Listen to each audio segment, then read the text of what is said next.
Karnataka நியூமிஸ்மேட்டிக் society சார்பில் கடந்த வாரம் நடந்து முடிந்த நாணய கண்காட்சி பெங்களூர் காயின் எக்ஸிபிஷனை பற்றியான சிறப்பு தொகுப்பு. ஜேஆர் டிவைன் ப்ளஸ் நேயர்களுக்கு அன்பு காலை வணக்கம். நம்ம சேனலில் இன்றைக்கி பார்க்க போகிறது கிளிம்சஸ் பகுதியில் கர்நாடகா நியூமிஸ்மேட்டிக் சொசைட்டியின் நாணய கண்காட்சி.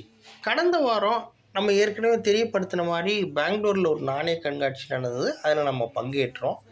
அதில் நம்ம ப்ரீமியம் ஸ்டால் போட்டிருந்தோம். அதாவது என்டர் ஆன உடனே முதல் பகுதி 10 நம்பருக்குள்ள பகுதியில் பார்த்தீங்க அப்படின்னா ப்ரீமியம் ஸ்டால் என்ன அறியப்படுது. அதை நம்ம முதல் மூலமாக நம்ம ஃபஸ்ட் லைனில் போடுறோம். அதாவது ஜேஆர் காயின்ஸ் அண்ட் ஜெம்ஸ் சார்பில் மிக சிறப்பான ஏற்பாடு.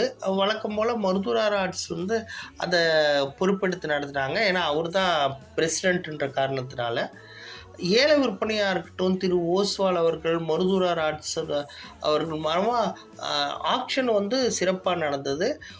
ஏறக்குறைய ஒரு 70 ஸ்டால் நடந்தது. நல்ல க்ரௌடு, பொதுமக்கள், ஆர்வலர்கள் மற்றும் வியாபாரிகளை திரளாக பங்கேற்றாங்க.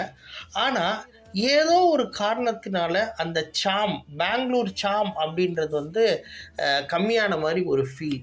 நான் முன்னாடி இருந்தனால எப்போதுமே அந்த முன்பகுதிகளில் எப்படின்னா அதை ஒரு கான்செப்டை விதைக்கிற இடமா தான் இருக்கும். வியாபாரம் கவுண்டர் சேல்ஸுக்குண்டான களமாக இல்லாமல் அவங்க ஒரு பொருள் இருக்கும், அந்த பொருளுக்கு உண்டான பிம்பத்தை க்ரியேட் பண்ணுவாங்க. ஸோ கலெக்டர்ஸ் ஒரு குறுகிய கால இடைவெளியில் 3 மாதமோ 6 மாதமோ 1 வருஷமோ எடுத்துகிட்டு அந்த கலெக்டர் பாயிண்ட்டை அடையணுன்றதுக்காக சில ஏற்பாடு செய்வாங்க. உதாரணத்துக்கு ஃபினான்ஷியலி அவங்க கொஞ்சம் பணத்தை சேர்த்து அதை வாங்கிறதுக்கு உண்டான ஏற்பாடை பண்ணுவாங்க. அதுதான் அந்த ஃப்ரண்ட் பகுதியில் எனக்கு புரிஞ்சது. நான் முதல் முறையாக நான் பல்வேறு இடங்களில் ஸ்டால் போட்டிருந்தாலும் இந்த ஹால்லேயே ரெகுலராக நான் ஸ்டால் போட்டிருந்தாலும் முதல் வரிசையில் உட்கறனால இந்த அனுபவம் எனக்கு புதுசாகவே இருந்தது.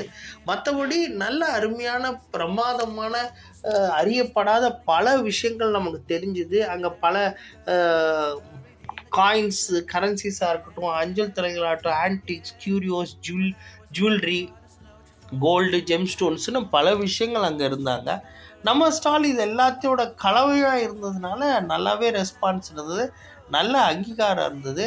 ஆனால் திருப்பியும் ஒரு விஷயத்தை உணர முடியுது. அந்த பெங்களூர் சாம், அந்த கண்காட்சியினுடைய நாணய கண்காட்சியினுடைய அந்த வெயிட்டேஜ் கம்மியான மாதிரி ஒரு ஃபீலு.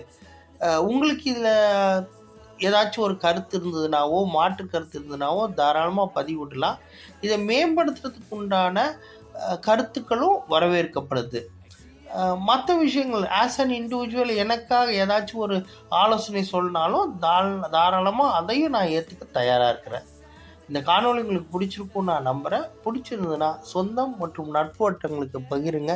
நம்ம சேனலை லைக் பண்ண சொல்லி, சப்ஸ்கிரைப் பண்ண சொல்லி வலியுறுத்துங்க. நன்றி, வணக்கம்.